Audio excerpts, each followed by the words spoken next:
kind of music, his kind of music, and the music of others kind of influencing everybody now? I think it's here to stay in various forms, yeah. Phil Collins, at 74, secretly can't stand. It's a rumor that has absolutely exploded online, pitting drumming titans against each other in some kind of rhythmic death match. Well, today we're separating fact from fiction. We're digging into the documented quotes and the digital gossip to find out what's real. By the end of this, you'll know the truth behind every name on this so-called hate list. Stick around, because the reality is way more interesting than the rumor. Stories like this catch fire so fast online. You take a provocative title, a picture of a music legend, and claim a secret is finally revealed, and you've got the perfect recipe for a viral hit. The idea that Phil Collins, one of the most successful musicians ever, has a blacklist of drummers is just too juicy to ignore. It promises drama, conflict, and a look behind the curtain of the music industry. It paints Collins as this gatekeeper of quality, a man so devoted to his craft that he couldn't stand by and watch others, well, get it wrong in his eyes. But before we even get into the list, we have to ask, why does his opinion matter so much anyway? To most people, Phil Collins is the singer of massive hits like One More Night. But to musicians, especially drummers, he's a giant. Long before his solo career, Collins was the engine of the prog rock powerhouse, Genesis. After their original drummer left, a young, hungry Phil Collins answered an ad in the Melody Maker and got the gig, not just because he could play, but because of his personality and drive. Throughout the 70s with Genesis, Collins proved he had extraordinary skill and creativity. While a lot of rock drumming was getting flashy and over the top, Collins had this unique blend of power, precision, and a deep, jazz-inspired musicality. He wasn't just keeping time, he was composing on the drum kit. His work on albums like Selling England by the Pound is a masterclass in weaving complex patterns into a song without ever steamrolling it. Then there was his side project, the jazz fusion band Brand X. That's where he really let loose, navigating insane time signatures with a smoothness that proved he was way more than just a rock drummer. His influence goes beyond just playing. Collins, along with producer Hugh Padgham and his old bandmate Peter Gabriel, basically invented the gated reverb drum sound. That massive, explosive snare you hear on Gabriel's Intruder, and, most famously, on Collins' own In the Air Tonight, became the drum sound of the 1980s. It was a sonic revolution born from his creativity. So, when a guy with that kind of credibility is said to despise some of the greatest drummers ever, it carries weight. It's not just gossip, it's a potential rewrite of rock history by someone who was there for all of it. Our job today is to be investigators. We'll take the 6 names that pop up most often in these viral videos and put each claim under the microscope. We've gone through interviews, books, and archives to find out what Phil Collins actually said. Let's get into the drumming. World's most dubious hit list. The first name that always shows up on these lists is a true giant, John Bonham of Led Zeppelin. The viral claim is that Collins, the precise pop craftsman, saw Bonham's playing as nothing but brute force. Rumors say Collins thought Bonham lacked subtlety, calling his style musical testosterone, big and loud but clumsy. The story they spin is that while the world bowed down to Bonham's thunder, Collins was privately rolling his eyes, believing it was just studio magic that made him sound so huge. It sets up this epic clash, right? The technician versus the powerhouse. It's a great story. But is it true?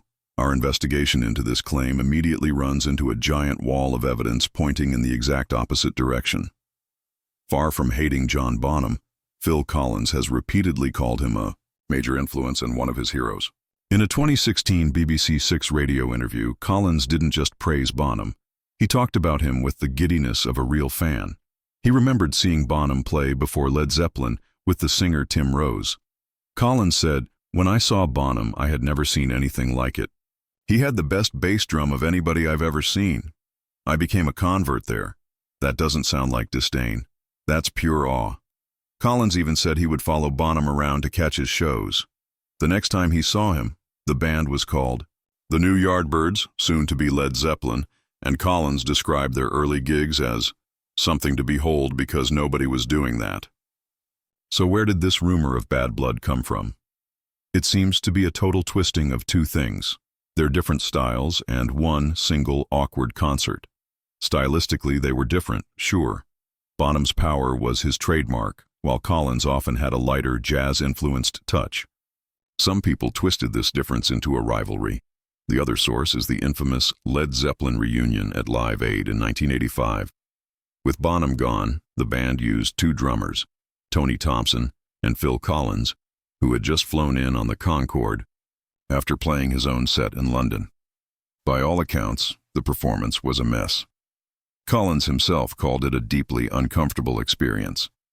He said he felt like a spare part, struggling to lock in with Thompson and getting into it with a frustrated Jimmy Page over Stairway to Heaven. Collins remembered trying to play the famous entry, only for Page to snap at him. "No, it doesn't. It doesn't go like that." Collins felt so useless he said he would have walked off if he could have, but that's a story about a badly rehearsed high-pressure gig gone wrong, not about artistic hate. It says nothing about Collins's respect for Bonham's work. In fact, Robert Plant later worked with Collins on his solo albums. Plant said Collins' motivation came from his love for Bonham, telling him, "The guy that sat behind you for all those years was my hero. Anything I can do to help you, I'm here." To top it off, John Bonham's son, Jason, has said the respect was mutual. According to Jason, his dad was a big fan of Collins's drumming and loved to play along to Genesis's Turn It On Again. The verdict on this one is crystal clear. The claim that Phil Collins hated John Bonham is pure fiction. All the real evidence points to a deep, lasting respect, the kind one master has for another. Next on the viral hit list is another icon who couldn't be more different from Phil Collins, the wild, explosive, and totally chaotic Keith Moon of The Who. The internet story goes that Collins saw Moon as the ultimate amateur, a spectacle more than a serious musician. The rumor is that he called Moon a chaotic amateur who had no business being in a professional band, basically everything. Collins stood against no discipline, no structure, all personality over musicianship. At first glance, you can almost see the logic. If Bonham was the god of power, Moon was the god of chaos. His drumming was like a lead instrument, a constant crash and roll commentary on the music. He almost never played a simple beat, going instead for a storm of tom rolls and cymbal smashes. He was the total opposite of the precise pocket drumming Collins was known for. Collins was the architect building a solid foundation. Moon was the demolition crew, happily blowing it up. So did the disciplined craftsman secretly hate the force of nature? Again, when we look at the facts, the whole story falls apart. The truth is, not only did Phil Collins not hate Keith Moon, he worshipped him. He listed Moon as one of his favorite drummers and was so in love with The Who that he was ready to quit his own legendary band to join them. In that same BBC interview where he raved about Bonham, Collins also spoke glowingly about Moon. He called The Who's Won't Get Fooled Again a classic and remembered seeing Moon on TV with his headphones taped to his head.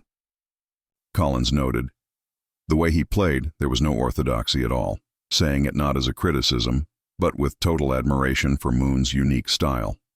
This makes the most recent version of this rumor, a July 2025 viral video claiming Collins called Moon and Lars Ulrich talentless, not just wrong, but completely absurd. But the real nail in the coffin for this rumor is what happened after Keith Moon's tragic death in 1978. Collins was doing a session with The Who's guitarist, Pete Townshend. Collins grabbed his chance and made an incredible offer. He told Townshend, "You know, if you're looking after the dust settles, I would love to do it. I would have left Genesis for that." Let that sink in. Phil Collins was ready to walk away from Genesis, a band about to take over the world, to be the drummer for The Who. That's the ultimate sign of respect. He wanted to fill the shoes of the drummer he supposedly hated. Townshend had to tell him that they'd just asked Kenny Jones to take the job.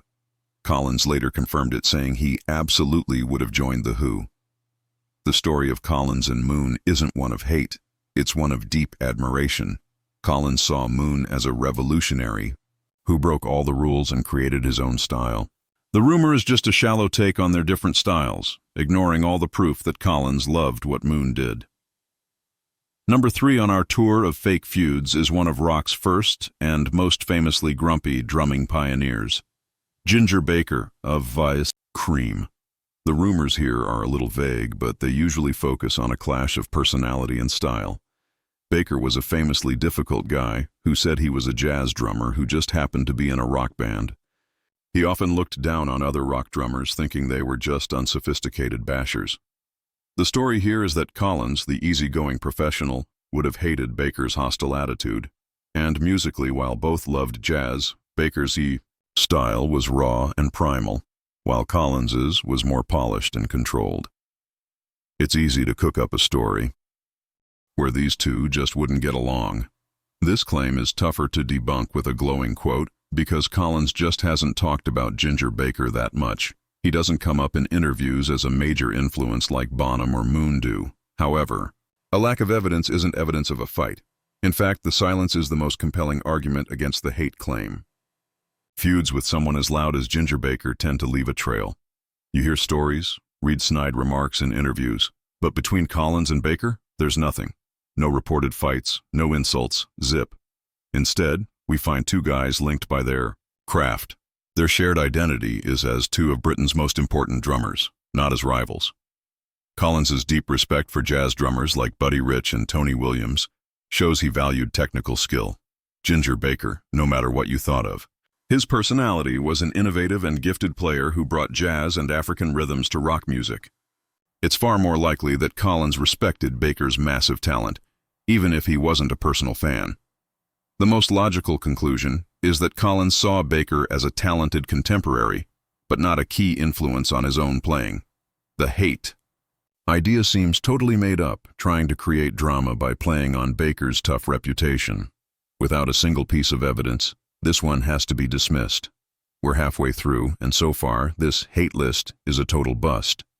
We've debunked the rumors about Bonham, Moon, and Baker, and found nothing but respect where the internet promised drama. But before we tackle the final 3 names, and a couple of them involve a tiny grain of real-life tension, take a second to think about what we're doing here. If you enjoy these deep dives that separate rock and roll fact from fiction, this is what our channel is all about. So if you haven't already, please hit that subscribe button and ring the notification bell. You won't want to miss what comes next, because the truth might just surprise you. Moving into the 1980s, we get to a name that represents a different kind of drumming and a different kind of alleged rivalry, Stewart Copeland of the Police. This rumor is built on professional competition. In the early 80s, Genesis and the Police were two of the biggest bands in the world, and their drummers, Collins and Copeland, were two of the most unique players of the era. The story of this supposed feud is all about their clashing styles. Collins had that big, open, powerful stadium rock sound. Copeland's style was tight, energetic, and full of nervous energy. His playing, influenced by reggae and punk, was all about complex hi-hat patterns and sharp, cracking snare hits. They were two sides of the 80s drumming coin. The rumor is that this stylistic difference bred contempt, and that Collins looked down on Copeland's quirky new wave style. So is there any truth to a rivalry between these two giants? Well, here, for the first time, we find a documented public comment from Collins about another drummer that isn't just pure praise, but calling it hate is a massive stretch. In a 1983 interview with Modern Drummer magazine, Collins was asked about new bands he liked. He mentioned the Police, calling them a great band, but then he added a little jab about their drummer. Stewart Copeland is an amazing drummer. I just wish he didn't think he was amazing. This is the kernel of truth the entire rumor grew from. It's a clear dig, but it's a critique of Copeland's perceived ego, not his playing, and he wasn't the only one who thought so. Copeland's high-energy style and confident personality could come across as arrogance. Even Copeland himself has talked about the intense creative battles within the Police, so Collins took a shot at Copeland's ego in an interview once. Does that mean he hated him? Not at all. It feels more like the kind of trash talk a competitor throws at a rival.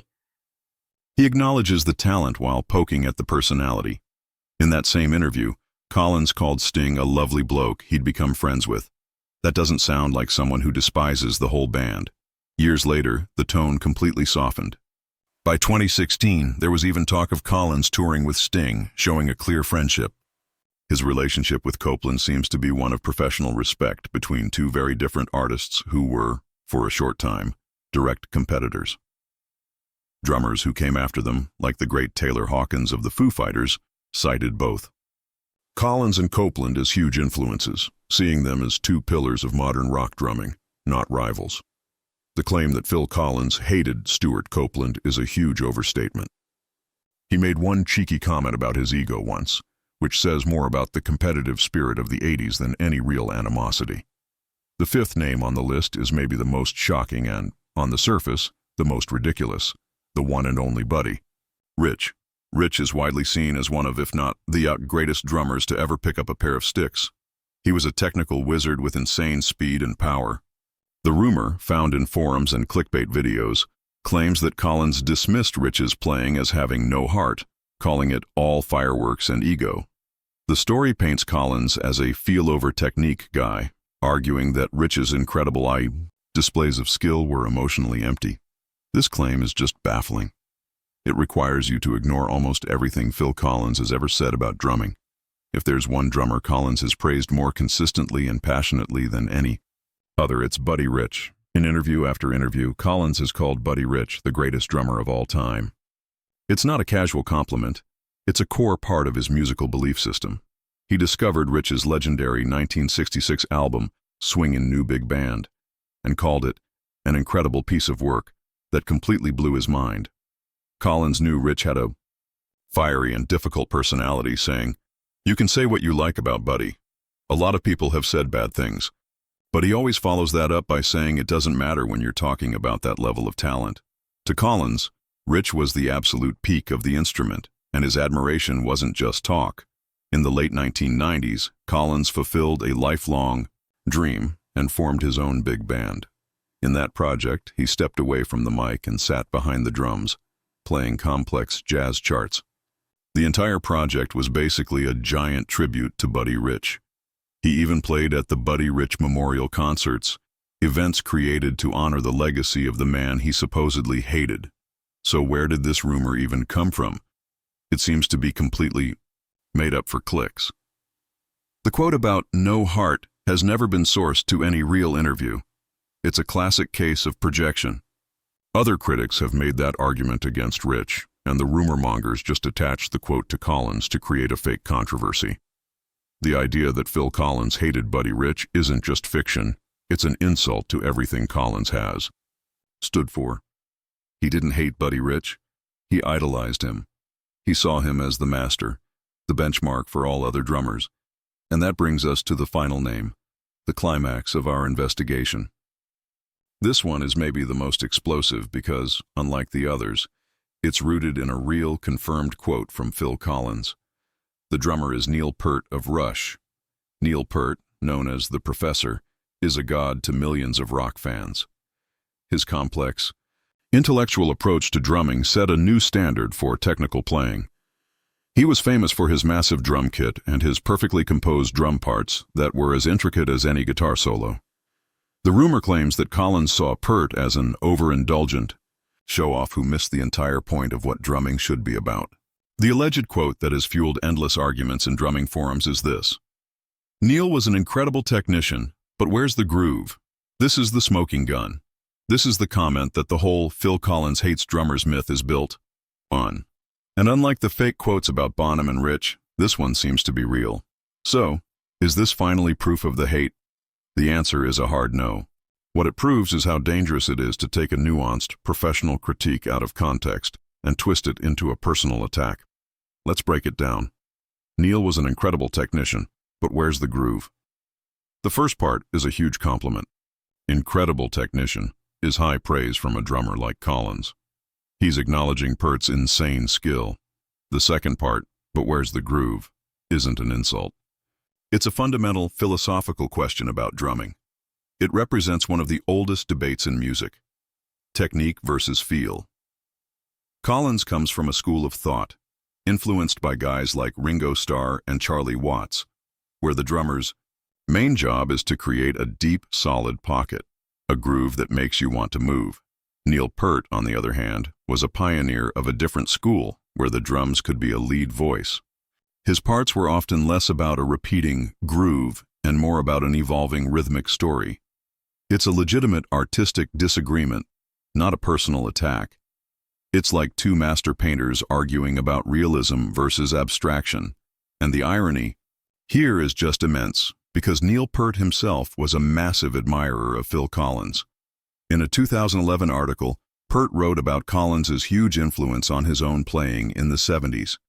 Peart said, "His recorded drum parts with Genesis and Brand X in those years were technically accomplished, yet so musical, even lyrical. His fills were imaginative and exciting, alive with energy and variety, while the refined technique was always in the service of the music." Peart was particularly blown away by a live Genesis show he saw in 1974, calling it a galvanizing performance. The story here is one of mutual respect between two masters with different artistic philosophies.